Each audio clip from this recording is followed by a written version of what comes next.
Hale Media Group presents Go Blue Hoops, where Michigan basketball's past, present, and future all come together in one show. Hosted by former Wolverine great, 10-year NBA veteran, and longtime ESPN and NBC college basketball analyst Tim McCormick. Each episode goes beyond the box scores, from championship memories and recruiting stories to sharp breakdowns of the season ahead. Insight, legacy, Michigan basketball. This is Go Blue Hoops. Welcome to the Go Blue Hoops podcast to all the Michigan basketball fans out there. This is episode number 18, and we're so excited. A lot of good stuff to talk about. And today's broadcast is presented by the leaders and best at Michigan Medicine. There's a difference between an answer and a Michigan answer.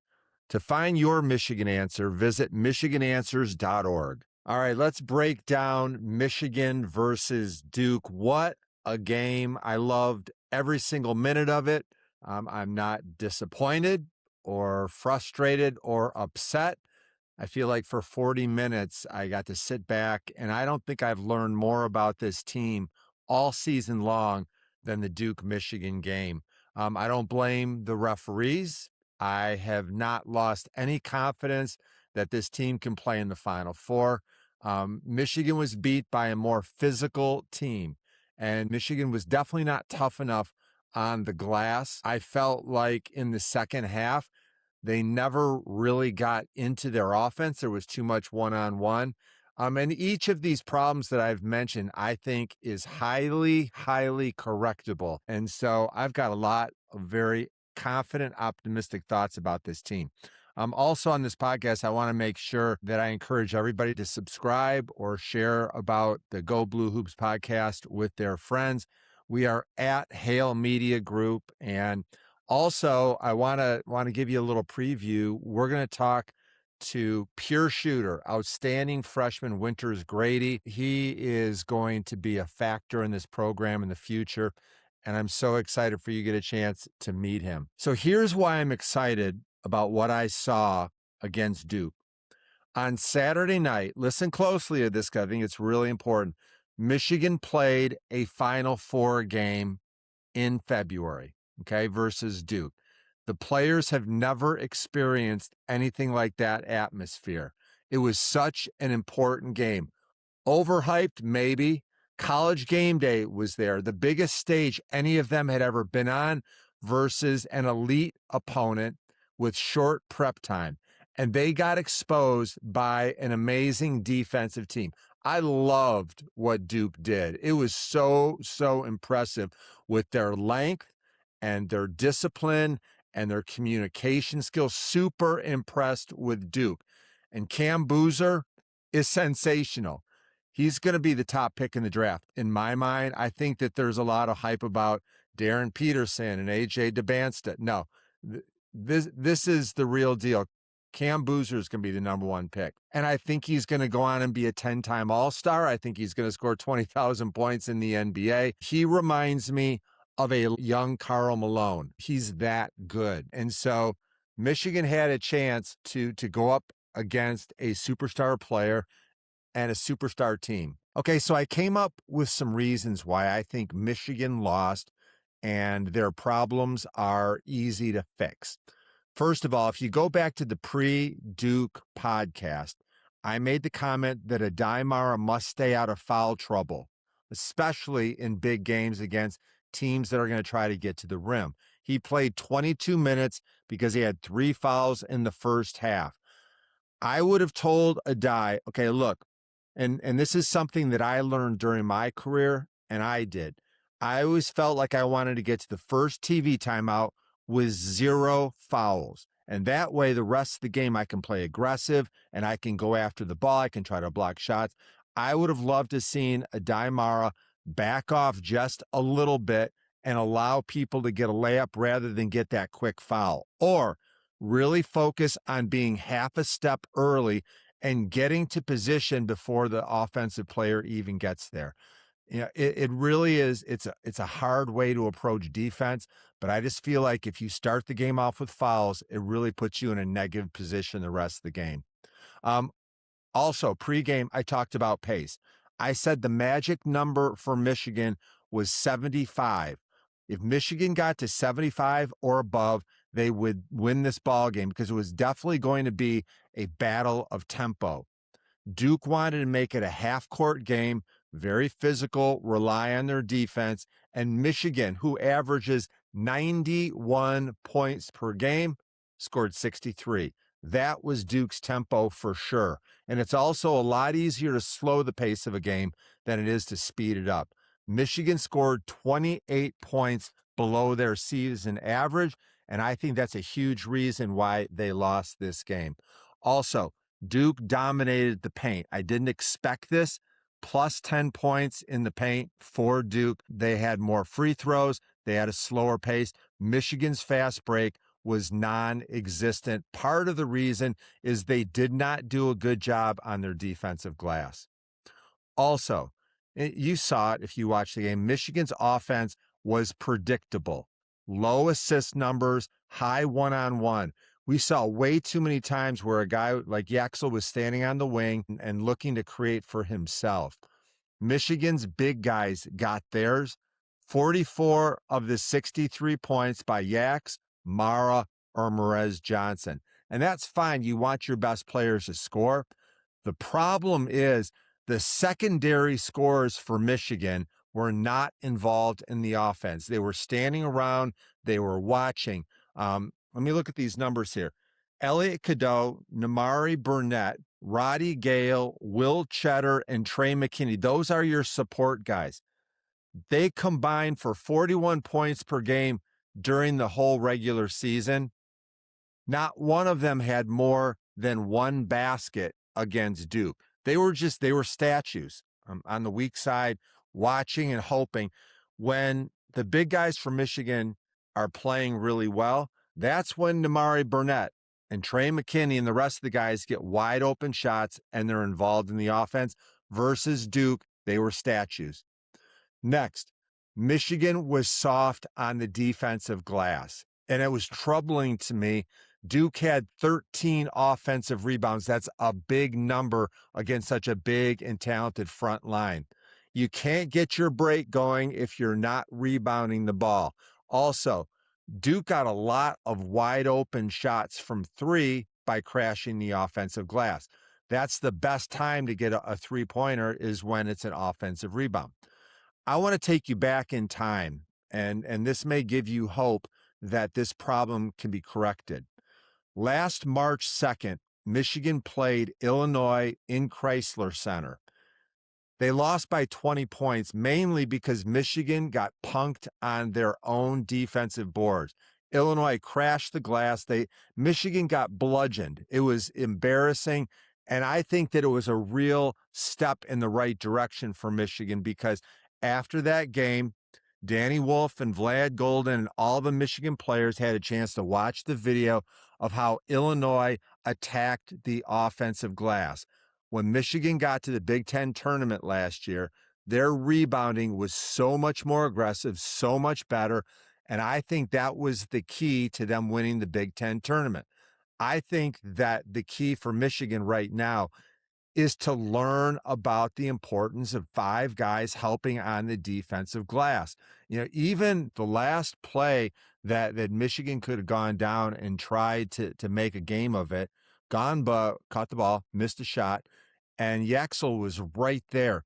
Gonba was surrounded by Michigan defenders, and he's the only one that went after the ball. Championships are won on the glass. No rebounds, no rings. Also, the last key I want to talk about last night, a well-run offense gets your perimeter players wide open threes. If your big guys are scoring in the paint, it's collapsing the defense. And then all of a sudden, when you kick out, you're having a chance to throw the ball to guys that are in a perfect position to catch it and shoot it. In the game last night, Cadeau, Burnett, and Trey McKenney were 2 for 17 from three. That's not good enough. I think it's highly unlikely that that's going to happen if these teams play again. But when you consider the fact that the easiest shot is when a ball is kicked out from the paint, imagine a little kid learning how to shoot baskets. He goes in the backyard with his dad or his coach, and what happens? The passer stands under the basket and throws it out to a shooter at the foul line, on the wing, in the corner. So everybody grows up learning how to shoot after catching a pass from under the basket. It's the same with post play. If you get the ball to Aday Mara and he kicks it out to a shooter, it replicates what the shooters have done their whole life, and that's have somebody under the basket, throw them a ball, and they get to shoot it. Okay, so I've given you some reasons why Michigan struggled, and I do think they are correctable. Now I have some good news for you. Duke is exceptional.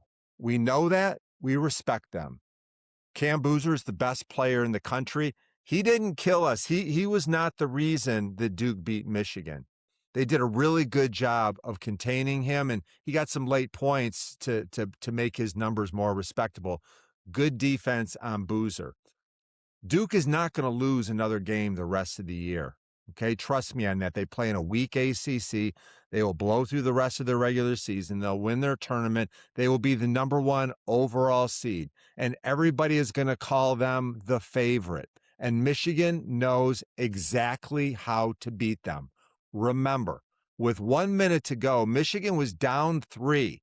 Okay, they had a chance to win this game, even with their B game instead of their A game. Michigan is not a one-on-one team, but they spent the majority of the game trying to deal with Duke's length by playing one-on-one. That was a recipe for disaster, but it's okay. They will learn and grow from that. Also, Michigan shot 26% from 3. Highly uncharacteristic of them. That might have been one of their worst of the entire year. They were frustrated with Duke's length, okay? They will figure that out next time, especially if Mara can stay on the court. Poor rebounding, low assists, their pick and roll defense, just okay. I love the way Dusty May makes adjustments. Michigan is poised for a really, really strong run from this point on. Last and most important, let's look ahead at the ultimate goal. Hang a banner, regular season Big Ten champs. Okay, Michigan is 15-1 on Saturday. I don't know if you saw this. This is a reason to be really happy. UCLA beat Illinois at the buzzer. That means that there are 4 teams with 4 losses: Illinois, Purdue, Nebraska, and Michigan State. That means if Michigan beats 12th place Minnesota on Tuesday, Michigan will guarantee at least a tie for the Big Ten title. I think that's great news. I am so optimistic and encouraged. I think that Michigan learned a lot by playing against Duke. Remember, they played basically a Final Four game, and now they know how to handle it so much better. We'll be right back with our exclusive interview with Michigan freshman Winters Grady. But first, a word from our sponsor. When prenatal surgery is your baby's best chance. When your sight is set on gene therapy for retinal disease. When a new airway is what you need to keep breathing. Only Michigan answers. With specialized treatment options that aren't available anywhere else in Michigan, we provide the nationally recognized care you need without having to travel out of state. Learn how University of Michigan Health answers the call at michigananswers.org. And once again, thanks so much to our sponsor, Michigan Medicine. We really appreciate them. And want to welcome to the podcast just an outstanding player and great prospect. Michigan fans are going to love his game in the future. He's a 6'6" shooter with a beautiful shot. I think he's the best shooter on Michigan's team this year and a future standout. He's also the first freshman that we've had on the podcast this year, and I think that highly of him. That's why he's here. Winters Grady, thanks so much for being on the podcast. Welcome. Can you provide a little bit of an update on how your freshman year is going so far? First of all, thanks for having me. I really appreciate it. Second of all, I mean, I'm really developing. It's been great just being in practice every single day and getting better and challenging against, the #1 team in the country. So just being able to get those reps and develop, my game's come a far way since I first stepped on campus in the summer for sure. Winters, I remember on, I think it was early February, maybe the 5th, I read an article in the Detroit Free Press saying that you had a foot injury and you were done for the year. And then last Friday, I watched Michigan's practice and you just lit up the starters with your shooting. You were great. I thought it looks like his foot's pretty good. What's the update? Are you redshirting? Are you hurt? Are you healthy? Help us out. No, it's definitely accurate. I've had ongoing foot issues since, really my freshman year. I fractured my foot, and it never fully recovered. Ended up playing on it through the summer after the fracture. And so, it never fully recovered, and I've just had to kind of battle that since. And so it's just been on and off. I've been in and out of practice, just kind of trying to figure it out. And I'm going to have to do what I have to do in the summer, whatever that may be with the foot. So. Yeah, we won't even go there. We'll just wish you the best of luck because I'm sure it's going to be a long summer of rehab. So I'm really excited to hear your thoughts on the Michigan Duke game. First of all, pregame, all the hype, college game day. What was it like from your standpoint? It was pretty cool. I didn't know about the whole college game day stuff. And so I didn't know there was going to be a bunch of fans watching our shoot around. But it's dedication for sure. It was like 9 a.m., 10 a.m. In DC. The lower bowl was pretty packed out with Duke and Michigan fans. So I knew the environment was definitely going to be intense after seeing that and seeing the preparation for the fans. So for the game, did you think there were more Michigan fans or Duke fans? It was pretty even, honest. I couldn't really tell. There was like waves of blue and waves of maize. I couldn't really tell, to be honest. But it was pretty close. Both sides definitely showed up. What did you see during the game that maybe you learned something you didn't know? I when I'm on the bench, I kind of try and watch players that may be similar to me or may have a similar play style to me. And so, just in terms of that, Duke and Isaiah Evans, and they have a number of great players, but just being able to watch them and how they get to their shots, and how they don't let one miss carry over to the next possession, or whatever it may be. And then just from a team standpoint, it was a great game, obviously down to the wire. And it just kind of came down to physicality and the little stuff and the little details to win. So, when coach says that it's not an exaggeration, like you got to do all the little things to come out with a win, and it's hard to win. So. Do you feel like after watching Michigan play Duke, and maybe be a little bit uncharacteristic in some of the things that they do, that you guys do, are you actually confident that if you play Duke in the Final Four that you've learned a lot and you guys will be able to knock them off? Yeah, me and a couple of our teammates had a conversation. Even it's like it's hard to beat a team twice, and I highly doubt that. They'll be able to beat us twice just with the talent we have and the great coaches that we have. And so we'd rather lose that one than the Final Four one. Yeah. What was said in the locker room? What was Dusty's post-game message to the guys? There was just a hard fought game. It was more this morning where we had a little bit of film and just kind of continuing to move on. All of our goals are still ahead of us. It's not like losing that game took any of that away from us. So, just move on to the next thing. Stuff happens. Mm-hmm. You play against Minnesota on Tuesday, and I'm not sure if a lot of our fans know that based on the fact that UCLA knocked off Illinois, a victory against the Gophers and you get a Big Ten championship, at least a share of it. Yeah. What is the significance of playing Minnesota? It's a big game. Yeah, 100%. We have them at home coming off a loss. We'll definitely come out with intensity. And then especially with the Big Ten championship on the line, I think that we'll be ready to go. Did you guys get a chance to watch and learn a lot about Minnesota? What can we look for with the Gophers? Yeah, we started our 2-day prep today. And it's just a lot of off-ball action, a lot of confusing switches because, obviously we switch 1 through 5, sometimes 1 through 4, whatever we need to do based on personnel. But, it's a lot of action. There's not much ISO. It's a really, really team-oriented style of ball. So it'll be a good game. Yeah, we first met at the Top 100 camp. And you're a 4-star out of Oregon, Ducks, Oklahoma, USC, Iowa. How did you choose Michigan over those? I really love the coaching staff. That's kind of what it came down to for me. There's all this external talk in the recruiting process, and I really liked how straightforward Michigan was with me. just with what they want from me and how they envision me and how I can develop. That's what really stood out to me, to be honest. And then, I mean, on my visit, I kind of just fell in love with the place. Like, I love Ann Arbor. I kind of love the vibe and just like all the fans around. It's just a great college atmosphere that I would love to be a part of, or I am excited to be a part of. Yeah. Do you have a favorite hangout on campus, a favorite restaurant or a favorite place to go? I really like this place called a Jamaican Jerk Pit. I be eating there a lot, but like I don't be hanging out there. But that's a food spot that I hit once or twice a week. Yeah. Okay. Do you remember Dusty's sales pitch to you? What did he say? How he could help you? I mean, it was a lot of analytics, and I was actually familiar with most of it.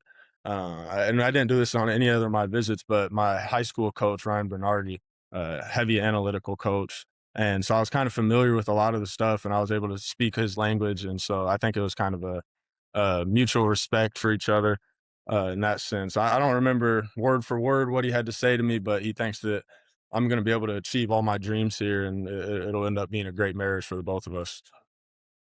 When we met at the Top 100 camp, could you tell I was trying to recruit you to Michigan? Not exactly, but I mean, you brought it up a couple times. I got the hints for sure. I knew you played there, so I already knew what the deal was. Yeah, when I watched you, I thought he's and this is good for the fans to hear too, that I think that you're a combination of Nick Stauskas and Franz Wagner. How does that make you feel? I mean, both in the NBA, both have made a great living for themselves. I would love to be in one of their positions. Uh-huh. So when I look at the fact that you guys can win a Big Ten title, what will that mean to you to get a Big Ten championship ring your first year? I mean, I think it'll mean a lot. I mean, just from being able to see what it takes to get one. And then I mean, returning next year, I obviously want to be a vocal leader to, I mean, transfers coming in and promote the culture that we've had this year. I mean, with winning a Big Ten championship or tournament, whatever it may be, just being able to provide that same level of intensity and practice that it took to get here this year and translating that to next year and being able to carry that on. The landscape of college basketball is so fragile now. There's the transfer portal and there's a lot of volatility. Have you and Oscar and Ricky Liburd and Malik Cordell and Trey, as the freshman class, are you guys, and you're so highly regarded, have you talked at all about the future? I know Dusty has big plans for you and the other guys. Mhm. Have you talked about the future? I mean, not too much. I think we all kind of know what it can be and what it will look like. But I do know that everybody here loves it here, and everybody's super bought into being here and just being able and the road that Dusty has us gone down and just of developing, processing, practices, games, and just being able to get used to all those situations and scenarios. I think that it'll be a great ending for all of us. When I listen to you, you sound like a coach. You break down things really well. Do you know what you want to do when you're done playing? Nah, I want to hoop as long as I can, and I'll figure it out from there. Good. Um, so as a freshman, it's a big step, especially when you're not playing. Did you come here thinking there was a possibility that you may end up redshirting? No, I came here under the impression that I was going to play. Obviously, that uh, I mean, we didn't know we were going to be the number one team in the country when I committed here, and so obviously things change. And I mean, you got to do what's best for the team and whatever the coaches think is best. So yeah, but no, I wasn't initially Good. planning on it. Good. So this is a really good opportunity to add some pieces to your game Mhm. that'll make you ready for next year. What are you doing to take your shot to the next level? What are you doing with your nutrition, your hydration, your weightlifting? Mhm. Can you kind of break down what it's like being a redshirt freshman and still working on your body? Yeah, I mean, there's a lot of advantages to it, and I mean, the first couple weeks, I mean, you're kind of like lost. You're kind of trying to figure it out because, I mean, before actually making that initial decision, I mean, you're in the fight with everybody else. You're trying to earn minutes. You're trying to do what you got to do. But I mean, when I actually made the decision and me and my circle made that, I met with Dusty and he was very, very big on me being able to develop and expand my game. And so, I mean, we didn't lay a plan out for me or anything, but I mean, there's just a mutual understanding of what we both need to work on, or what that I need to work on and get better at, and how he sees me fitting in next year. And then, I mean, the main part though has been open runs. We play a lot of open runs with the managers, and a lot of the players like Ricky, Oscar, Malik. I mean, today Will and Roddy were playing. So, I mean, it's just open runs after every practice. And I think that's the most valuable thing for me, is just getting in live play. So a lot of our fans that will be listening to this have never seen your freshman teammates play. Can you give a one-sentence breakdown of what their game is and what their strengths are, and maybe something about them? Yeah, I mean, Ricky, he's just a freak athlete. He's able to shoot the ball really well too. I mean, Oscar, he's also a freak athlete, and he's just kind of a brute. He's huge, able to back people down, pick and pop. Um, and then Trey, obviously, you know how Trey plays.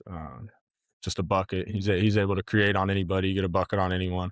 Then I would put myself in that same category as well. I agree. And if I were to set up a horse game between you and Trey and Namari, who wins that? Ooh, I don't know. That'd be a long game though. That'd be a long game. Nobody missing. Yeah, exactly. That'd be a long game. I want to dive a little bit more, but first of all, we want to take a second to thank our sponsor at Michigan Medicine. Very appreciative, great organization. So thank you so much. All right, Winters. So I'm curious, who is the leader on the team? I know it's important for freshmen to have a vet, somebody that they follow, somebody they look up to. Who would that guy be on the Michigan team for you? Honestly, I wouldn't say anybody in specific. I mean, I'm pretty close with almost everybody on the team. But I mean, just kind of some of the older guys and the people who've been here. So just naturally kind of Namari, Roddy, Elliott, just all kind of the older guys. Yeah. I've watched probably 11 or 12 practices this year, and I'm just curious, at the end of practice, you guys always come together and you're arm in arm, and the coaches are in there too. What is said? What is the purpose of that? Because I've never really had a chance to listen in.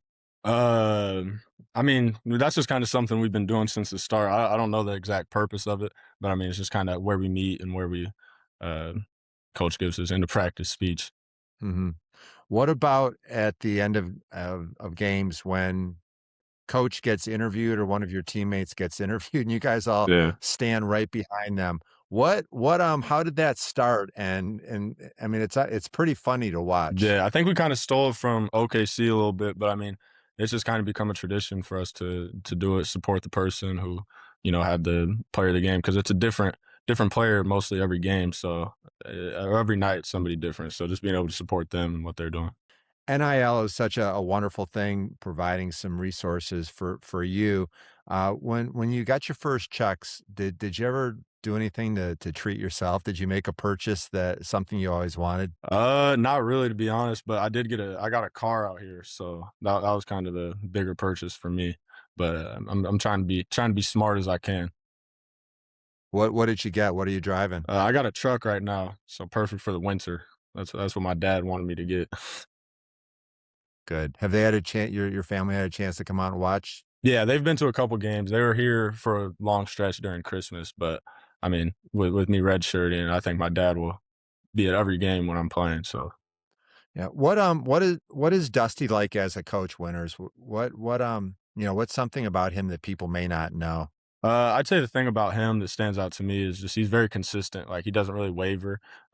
His opinion is his opinion, and every day he brings the same energy, same attitude, same type of intensity. And that really stood out to me, because, I mean, I've had some coaches in the past where it's like some days they'll be real mad. I mean, some days they'll be quiet. Like, it's just kind of inconsistent. I tend to play better under, you know, a consistent environment that's held under a coach. Mm-hmm.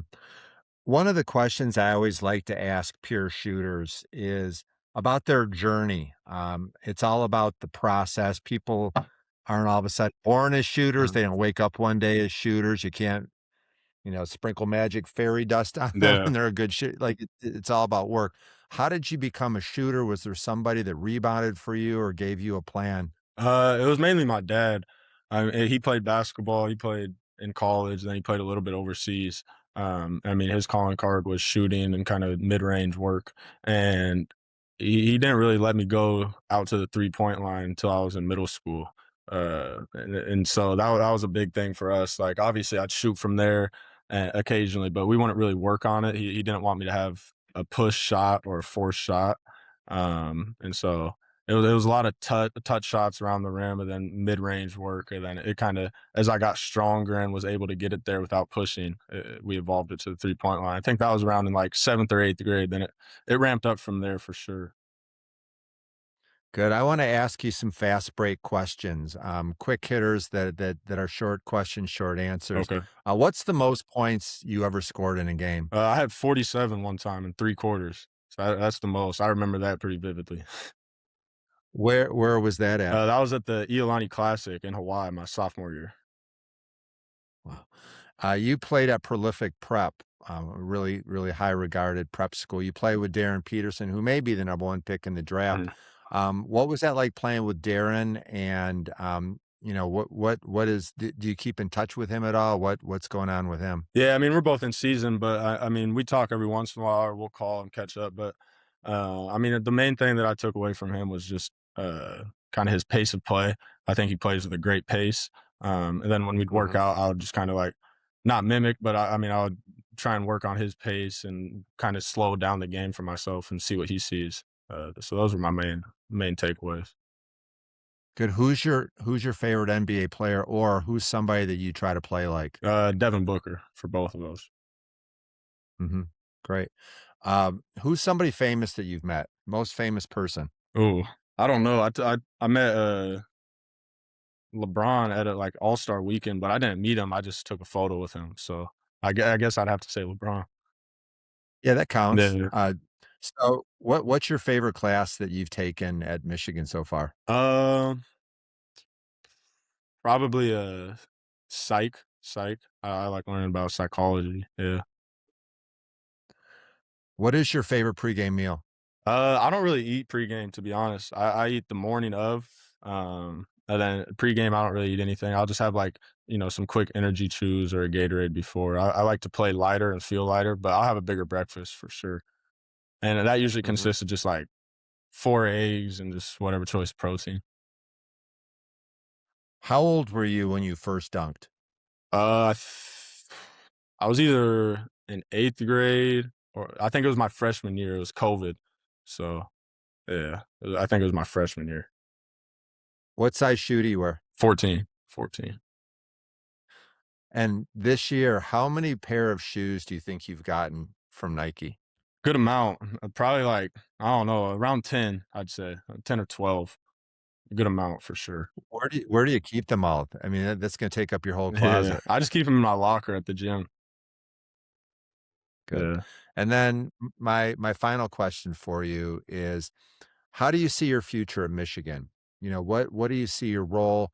And maybe give us a preview of your game. What do you like to do? How do you get off shots? If you can let our Michigan fans know about your game, that would be great. Yeah, I mean, just offensively, I feel like I'm capable of doing anything and creating my own shot, and then just a lot of winning. Winning is the best part, so I like winning. Good. I'm so glad we talked, Winters. This is going to be a really big future for you. I've talked to Coach about you. Dusty May thinks you're going to be outstanding, and so do I. So good luck the rest of the way. Take care of that foot, and we can't wait to see you in the lineup next year. Yes, sir. Awesome. Appreciate you having me. All right. Thanks, Winters. And also, once again, we want to recognize our sponsor for the podcast, Michigan Medicine. We're very thankful to have such a wonderful partner. Thanks. And now it's time for our breakdown of Michigan against Minnesota. Let's preview Michigan's next game. It's against the Gophers at Chrysler Center. And Minnesota is an interesting team to me. They're very much shorthanded, the thinnest bench in the entire Big Ten. They only have 6 guys in their rotation. They've lost 6 scholarship players to injury, including 3 starters. The starters only play 35 to 38 minutes per game. They lack size. The center is 6'9", 220. He's only a freshman. Their best player, I really like him a lot. His name is Cade Tyson, averages 19.5 points per game. He's top 10 in Big Ten scoring. Really good player, but if you stop him, I just feel like they lack weapons to score enough points to beat Michigan. This Gophers team just knocked off Rutgers. Earlier in the year, they beat Oregon, they beat Indiana. That's when they were more full with their roster. The shocker of the year, maybe in the entire Big Ten, is this Gopher team beat Michigan State earlier this season. Here's the concern after a win at Purdue in a hostile environment, an emotional game versus Duke. How much does Michigan have in the tank? Is there a letdown? Good news is it's at home, and a win secures a piece of the Big Ten title. So I think they have something to play for. Also, it's a really good opportunity for the upperclassmen to make sure that everybody understands what's at stake. This is also our first chance to watch first-year head coach Nico Medved. He's a really, really darn good coach. He played for Minnesota, so he's building a program. This is his first year, and he runs a unique style that can make you look bad. It's a Princeton offense, spread offense, very skilled big men. They share the ball. They shoot threes, very good ball handling. So the roster lacks size and depth. They play hard, but Michigan should win by 20-plus points. And if they come out lackadaisical, this is the type of team that will remind you of Northwestern. And we remember what happened 2 weeks ago at Welsh Ryan Arena. They can make you look bad with their back cuts and with their perimeter shooting if you don't play hard. So want to thank Winters Grady. He did a fantastic job. And also we want to thank our presenting sponsor, Michigan Medicine. To find your Michigan answer, visit michigananswers.org. Thanks, everybody. Go Blue. If you like this kind of content, please like, share, follow, and subscribe. And as always, go Blue.